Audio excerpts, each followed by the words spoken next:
Ndeko ya Kinshasa pe ya Brazzaville, atako minganga oyo batretaka biso, bayebaka yango malamu ke Nzambe nde abikisaka.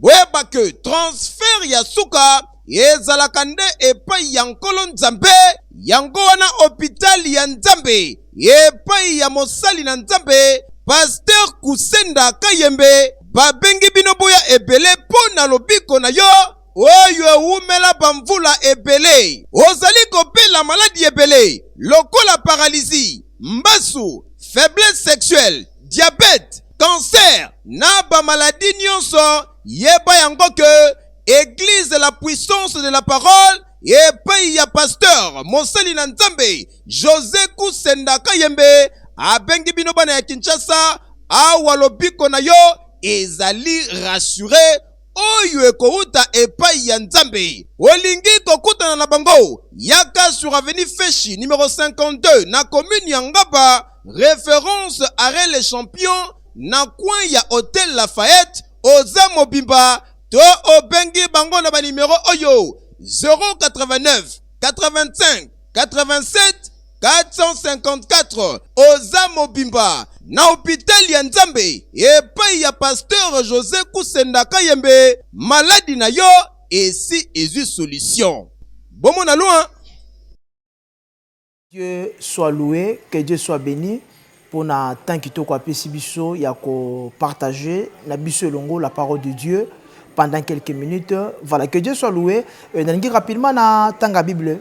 Tozu ba Bible na biso, toza na livre ya Luc, tozu Luc 8, to bandi à partir à verset 43. La Bible dit or, il y avait une femme atteinte d'une perte de sang depuis 12 ans et qui avait dépensé tout son bien pour les médecins sans aucun puis la guérison. Elle s'approcha par derrière et toucha les bords du vêtement de Jésus. Au même instant là, la perte du sang s'arrêta. Et Jésus dit, qui m'a touché. Comme tout se défendait, Pierre et ceux qui étaient avec lui dirent, Maître, la foule t'entoure et te presse. Et tu dis, qui m'a touché? Mais Jésus répondit, quelqu'un m'a touché car je connus qu'une force était sortie de moi.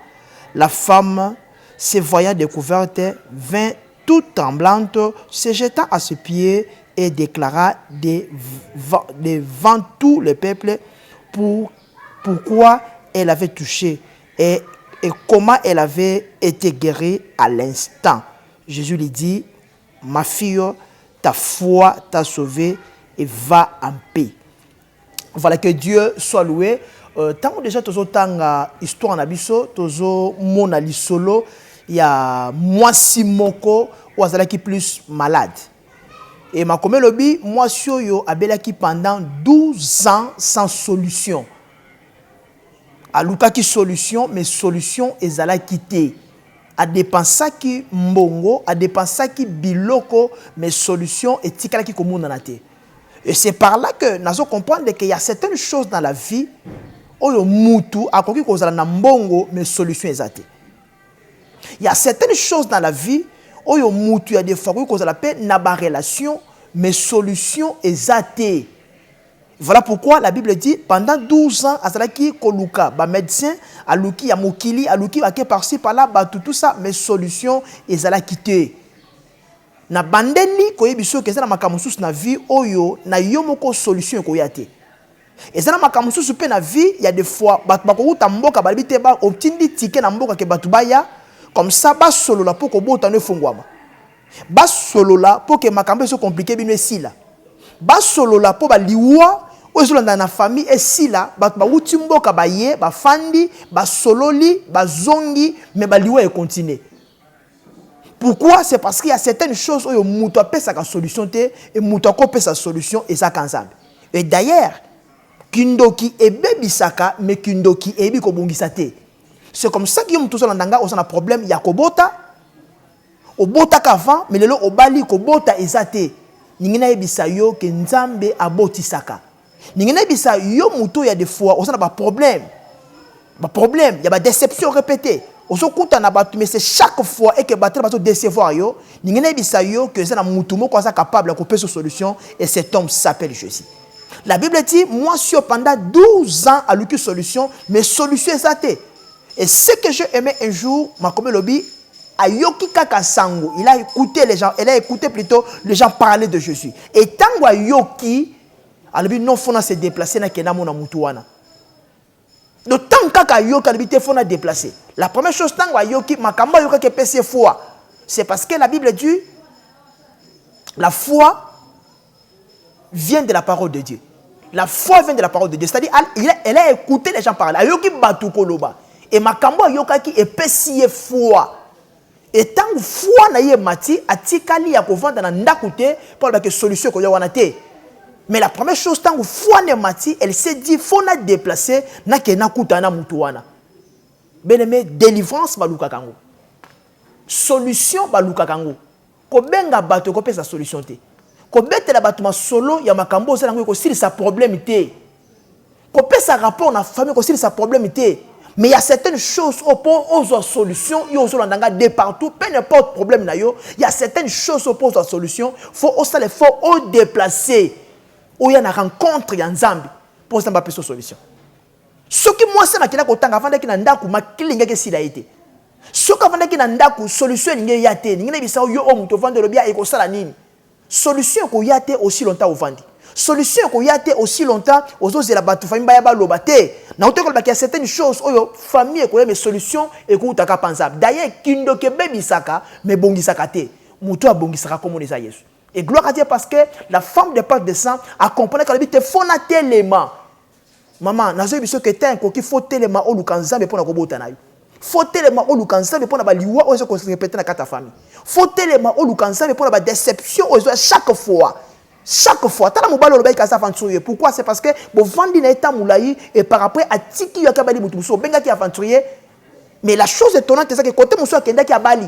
Mais à pas na yo as aventurier. Mutuso pas yel, la même chose. Donc pour te dire qu'à un certain moment, et ça souma kamba aventure amibalité. Mais c'est comme s'il y a un problème en toi ou est-ce que ceux qui batubaye ba supporter cause la nayote. C'est ce qui fait que batubazo ya mais bazo kende. Ningine biso solution za nanda koute, solution za l'explication te, solution za pas batute, mais muto a copé solution et ça ensemble. Il y a certaines choses aux solutions et il y a kana batute. Il y a certaines choses qu'on a ba relation solution qu'on a pas batute. C'est la même chose il y a makambo tout le monde a lelo. Tout le monde coronavirus. Et à cette époque, ils allaient qui malade, il y a perte de sang. Ils allaient qui na maladie pe amaba. Ceux qui muto beli ba ko en quarantaine. Ba ko tia musika ba pour la contaminité. Ba ko tia musika ba to pourquoi pour ba la siété. La femme était aussi mise en quarantaine. C'est-à-dire qu'il y a en quarantaine, qui moussika aussi. Mais comme solution, la première chose, elle devait quitter là où elle était, juste pour aller à la rencontre ensemble. Et n'a pas profité que la moutou tozo kanga, même solution il y a maladie yo, tozo mon lelo coronavirus, solution nango eza batouté. Solution nango eza mukilité, mais solution nango eza ça et sans ça. Pourquoi? Parce que tout le monde va konsambo ka basuki. Tout le monde mindele basuki. Tout le monde soi-disant batamaye basuki, basali bakokité. Mais ce qui est vrai, la Bible dit, l'ikambo, ce qui est difficile aux hommes est facile à Dieu. Ce que les gens ne peuvent pas faire, mais notre Dieu est capable de le faire. Oh batubako salate, nzambaza makasi yakosa, yakosa la yango. La femme avait compris cette histoire. Voilà pourquoi elle s'est déplacée pour aller à la rencontre ensemble. Ningena biso qu'il y a certaines choses soko vandi solution ko yate. Soko vandi solution ko yate, soko vandi kimia e ko yate. Et voilà pourquoi la femme s'est décidée ya ko telema ko luka solution na ye. Ane o telema luka solution na yo. Ane o telema luka kimia na yo. Ba musoko lo ba ke na tamboli l'église. Ba pasteur bazala kaboy, na bengi, na pesi bambongo na seme solution monanité. Na to lo ba ke ba pasteur ba cause la descend, mais na kata ba pasteur descend et ça na pasteur moko on za ba bongisi pour na solution na yo. Il suffit qu'à okuta na ye likamulo pesi. Ba pasteur ba cause la 400, ba cause la 1000, ba 300. Mais tika na biso que ça na pasteur moko na 4 na bango on nzamba bongisi pour na solution na yo. Il suffit okuta na ye makamulo pesi. Voilà pourquoi la femme s'est déplacée à Pedra Kinyonso. Et j'ose croire que azala quand même na foi tant biloko ezala ki mais tant biloko esili tant biloko esili alobi awata mutango amone pas bikisanga na ko pese suni parce que mbongo esili mais gloire à Dieu parce que tango biloko esili nde tango nzamba telemi nazo te nzambo yo tango mutu akomaka na suka nde tango nzamba telema tango mutu alobaka esili mpo na ngai nde tango nzamba telema ba mosusu to quelque part oloba esili mpo na ngai nazo comprendre te fina comprendre te makambo na ngai minenge na biso ke eza na mutu moko alinga telema pa peso solution eza na mutu moko alinga telema pa peso kimia et cet homme s'appelle Jésus. Cet homme s'appelle le roi des rois. Tango ayaka eza pa pesa kimia. Tango ayaka eza pa fandisa makambo. Tango ayaka eza po asala tope asunga mutu asala makambo yo mutu atikala ko sala te. Et moi si wana ye gloire à Dieu tango aye bisika sozalaki makome lobi ake libosote. Ake libosote mais asali effort ya koleka na sima. Voilà pourquoi je dis que dans ma Kamouna Nzambe, il y a aussi la part de Dieu, il y a aussi la part de l'homme. Moi, c'est à déplacer, à célébrer fort, on est allé qui pas naïe. C'est qui par naïe. À célébrer fort, à se déplacer. C'était pas facile pour naïe à l'éca foule. C'était pas facile pour naïe à l'éca sentir, il y avait des disciples. Mais gloire à Dieu, elle s'est déplacée à salir fort pour la solution naïe à l'équipe foule, à salir fort pour la solution naïe à l'équipe sous sentir des disciples. Il y a certaines choses qu'il faut engager force. Ce que vous avez makasi ezate. Nga koto mikolo bolembu solution ko yate. Azalaki mwana mwasi masale fort ya kotele mako cha courage pour que solution ya. Il y a certaines choses qu'il faut cha courage pour kimi kota na katanda kunayo. Et ça na makambo faut tele na courage pour que baliwa ozo ko se répéter na famille zonga susute. Et ça na makambo suso faut cha courage lu kanzambe pour makambo etele maka chaque fois soko ozumbongo. Ba premier côté la jusqu'à ce que côté la mboko pas makambo ne sili donc faut aussi le faut ya côté la prière pour que makambo ne sanini et si là etango telemi alobi na ko kende liboso te mais na ko baluka na sima or tant nous na liboso ya nzambe tout monde c'était la loi parce que makambo bi mutu moko ta comme on a tika la vivant et c'est comme ça que aye liboso te pourquoi parce que liboso de la qui loi mais akena sima parce que sima lingo la qui ça la grâce faut il y a certaines choses. Oh, il y a des fois, et que c'est facile pour nous ozoa. Mais loi moko ça qu'on empêche. Liboso c'est là qui loi. Accompagne que la liboso te pourquoi parce que liboso c'est la loi. Ben mais oyebi loi na ba famille. Et ça là que et comme ça makambo eza pété comme ça ngosu makasi. Donc on a moi si moko kitoka ko bala. Mais à cause de la loi moko famille et comme si les bala makasi. Au moins muta tangeza mayeli mais à cause de la loi famille au moins que musala pona ye comme il se passe donc loi et comme ça kama kambo passe c'est ce qui fait que ce kotangi li solo na bible au moins makome lobi ezalaki na moi Esther voilà Esther ezalaki na mobali na ye makome lobi loi ezalaki ko pekisa ye ya kokuta na mobali na ye moko soki mobali abengi yete de mobali bozana ye abali yo mais okoki komona yete soki abengi yote c'est ça la loi de loi et ba famille na biso et ça la kake et comme ça makambo et ça pété comme ça makasi c'est ce qui fait que le to comme on appelle mususu aza courageux mais vie les instables aza moi si kitoko mabali ta boto pa na bango osoma baso kufa pourquoi c'est parce que donc c'est-à-dire loi est comme si makambo ko makasi pona bango mais naso prier ko bon de la ke makambo tout ça ta comme ça makasi makambo tout kindo ka famille comme ça makasi na kata famille na kata vie na bino naso prier que année ol nzamba comme ça ngo facile au nom puissant de Jésus avant année et si là makambo famille salate naso prier que yo salango au nom puissant de Jésus makambo bi que jour nzambe ayaki na pembe na mai na lise ba bete ta kuti mutu wana avanda kitakate zalaka likolo ya mbete lève-toi marche d'autant nzambe ayaka na vie ya mutu et loko liboso apesaka mutu chance ya ko sala makambo yo ezala ki passe pona ye na so prier que makambo tu ezala passe na famille oyo mutu atikala ko sala te oyo mutu moko te a oza ya ko sala yango na so prier que année oyo nzamba sala a sala grâce que makambo li comme facile pona yo o sala ngo au nom puissant de Jésus. Donc, liboso c'est là qui loi. Voilà pourquoi quand il y a liboso a préféré aller kanasima. Pourquoi? Parce que nasima c'est la grâce. Et gloire à Dieu, na grâce, nzamba talaka soube fort à mutute. Na grâce, nzamba talaka courage à mutute. Mais na grâce, nzamba salaka makambu selo yemoko. Nazo prier que nzamba tala vie na ote. Nazo prier que nzamba tala prière, tata la foi parce que le corps abattu de fois ekitaka. Mais nazo prier que nzambe a selo makamunango nangolu. Na Bible, il y a certains gens au babika na Bible balobi ta foi t'a sauvé.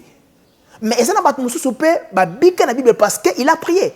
Mais eza pe na bato mosusu na catholique ba Bible ba bika po a prié te non parce qu'il a posé foi, mais eza na bato mosusu ba bika na Bible moni Bible lobi Jésus yi compassion. Donc ayoki ka mawa sali ngolu.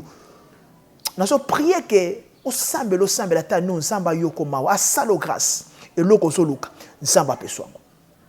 Na so prier ko lobake loko so luka nsamba peswango. Et la Bible dit ce jour-là, tant simbi kaka, ma simbi yesu na ilamba et ma komé lobi makila na ekataki. La même chose. Ningine biso ke nsambo to sambelaka. Nsambo to sambelaka ndanga bien. Asaka ka nsambo to yoka pona koyemba ko kendete. Asaka nsambo to yoka pona ko pesa offrande ko kendete, mais nsambo to sambelaka azaka pe munganga.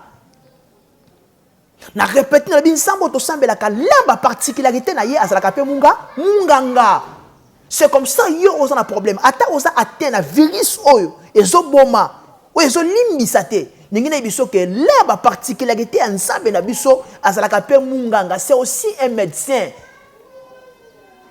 Et l'église oto yaka l'église to yako sambela ezaka place ko bina ko kendete. Église na sambela ezaka pa hôpital na nzambe. Mais eza hôpital moko différent na hôpital ya mokili, différent na hôpital ya monde. L'hôpital ya monde ba so organiser ya kosala ba morgue. Donc cela veut dire ba ça conscient que ba ko traiter et simbité muta kufa ba ko tirer quelque part. Mais église mon côté dans le monde que le coup de la morgue. Pourquoi? C'est parce qu'on est conscient que docteur wa sakana kat église a rattaqué le côté. Ba kanyo so yaka et yaka plutôt nzambe asili sakango. Ngine bisao yo ozobela. Vous avez déjà atteint ba kangyo na virus, ba kangyo na sida, ba kangyo na cancer, ba kangyo na stérilité, ba kangyo na problème moko songolo. Nazo te nzambe sa capable ya kope so solution. Azalaka nzambe kaka leba particularité na ye azalaka pe munganga. Et même ba docteur o baza enraciné en loge. Même ba docteur o baza na bakis, ba yemba ka na kat église, ba babikaka. Même ba docteur o baza na kat loge, ba yemba ka na kat église, ba babikaka. Et c'est pourquoi il y a des fois naza moi muke kolobake soki moi ezalaki fallait mala mususu batikata ata église te mais batika ba pasteur basala la musala basala musala bayaka na l'église basala misala. Pourquoi? C'est parce que même ba docteur o baza enraciné na loge ba yebaka ke na kat église batu babikaka. C'est ce qui fait que ceux qui mutu abeli bango ba traiter et simité transfert ya suka bango moko ba minganga wana transfert ya suka ya bato baza na hôpital ba docteur wana transfert ya suka ezaka sur l'hôpital à mokilité mais transfert à suka ezaka na église. Pourquoi? C'est parce que ces gens savent que notre Dieu a fait sa rapekini. Ngina biso ko na problème zambo nazo te ayo asa capable à kopeso kimi. Moi so atambola ki pe sans solution. Le lope corona est na solution te. Moi so azala ki en quarantaine ba tie musika. Pourquoi? Parce que a kosuye bato.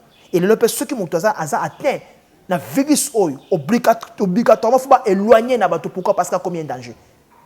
Mais ngina bisayo o bato bako salate zamba za capable à kosala yango. Et comme solution étape otoza eza sou batute. Comme solution étape otoza eza Yesu. Ngina bisayo Luka ensemble de sale effort. On a un problème. Ba numéro na biso eza wana. Le sale effort benga. Na répéter ba numéro na biso eza wana sale effort benga. Tu dois t'en ensemble la place pour na yo. Na moi na sambeli pour na bato zaki na cancer ici. Na moi na sambeli pour na mutu zako bote te beto bote sambeli za basungula za na mwana. To moni to sambeli pour na mutu ba ko tambola te mais lelo za basungula ka tambola. Et c'est Dieu n'a pas changé. Ma comme le bi moi sur na makila ko tanga tambola ki partout mais tango pa nzambe makila wana katani. La Bible dit que Dieu n'a pas changé.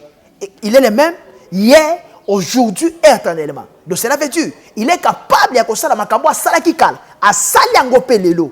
Na so biso yom toujours landangai. Et ça problème il y a au déplacer. Ko déplacer de ka physique te.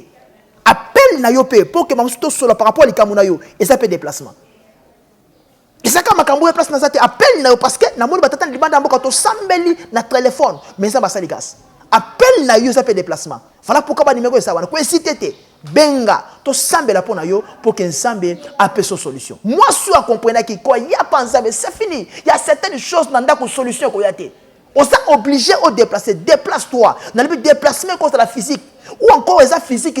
Mais dans celle-là, il y a téléphone. Dans celle-là, téléphone, le numéro est affiché. Benga biso. Par rapport au problème, tout ça, pour que mon Nzambe a coupé ça yo kimia. Que Dieu nous bénisse. Si quand ça va l'école, pas en biso. A répété sous que solution n'est pas pour tout ça, et ça monte à mon qualité. Solution n'est pas pour tout ça, et ça famille. Solution n'est pas pour tout ça, et ça mutumoko songolote, mais solution et ça caïs. Yango pe salama ki joue Yesu, azokati sa liboso ya mai. Azokati plutôt na mai. Ma comme le biba disciple, ba sala ki be fort. Jusqu'à ce que va comprendre que o eza suli kambe fort na bisote, mais eux comme il kamuto la musaye, Yesu. Il est temps na likamuna yo benga Yesu. O bengi ba tout sans solution, l'ingene biso comme toko pe solution comme on eza Yesu.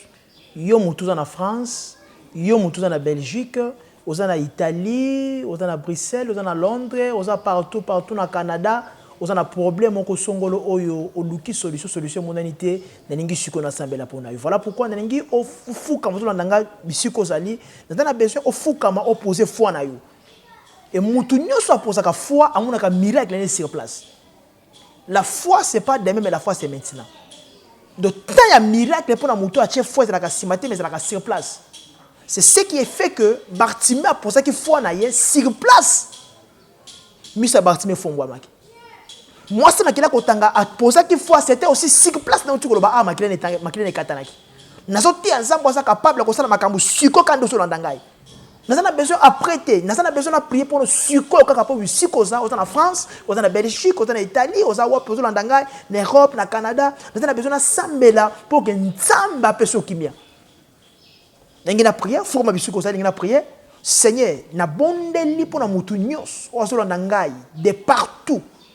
Bible lobi ozo ka sima ya maloba ya ba sel pour na kokisango. Na so prier ko ba ke bisika batnu so baza, o ba dans le programme o na so prier ko ba ke mokonzi, o sa malade. Azwa kimia au nom de Jésus. Seigneur, ozo na pour ma stérilité. Na so bon de la panayo ko ba ke ça a no esilate à concevoir au nom de Jésus. Mutu instable. Na prière que va stabiliser finaye au nom puissant de Jésus. Na quoi ici esprit nyoso za ko landa yo ya ko la femme seule, homme seul ou encore na quoi ici via solitude na vie na yo au nom puissant de Jésus. Na bonde di que mari de en vous tout ma loi lien ou tungi sakayo e kweya na kombo na Yesu Joachimien de Trebiboué. Amen.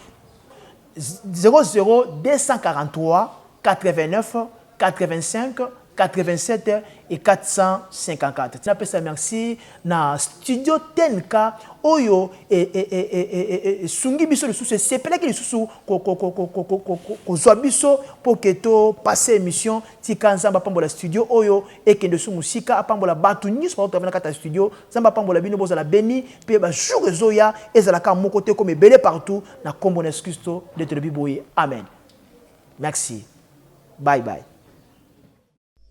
Ndeko ya Kinshasa pe ya Brazzaville atako minganga oyo batretaka biso bayebaka yango malamu ke Nzambende abigisaka boyeba ke transfert ya suka ezalaka nde epai ya nkolo Nzambe yango wana hôpital ya Nzambe epai ya mosali na Nzambe Pasteur Kusenda Kayembe babengi bino boya ebele pona lobiko na yo oyo umela bamvula ebele ozali kopela maladi ebele lokola paralysie mbasu faiblesse sexuelle diabète cancer na ba maladie nyonso yeba yango ke église la puissance de la parole epai ya pasteur mosali na Nzambe José Kusenda Kayembe abengi bino bana ya Kinshasa awa lobiko na yo ezali rassuré oyo ekouta epai ya Nzambe olingi kokutana na bango yaka sur avenue Feshi numéro 52 na commune ya Ngaba référence arrêt les champions na coin ya hôtel Lafayette oza mobimba to obengi bango na ba numéro oyo 089 85 87 454 oza mobimba na hôpital ya Nzambe epai ya pasteur José Kusenda Kayembe maladi na yo esi ezui solution bomo na loin.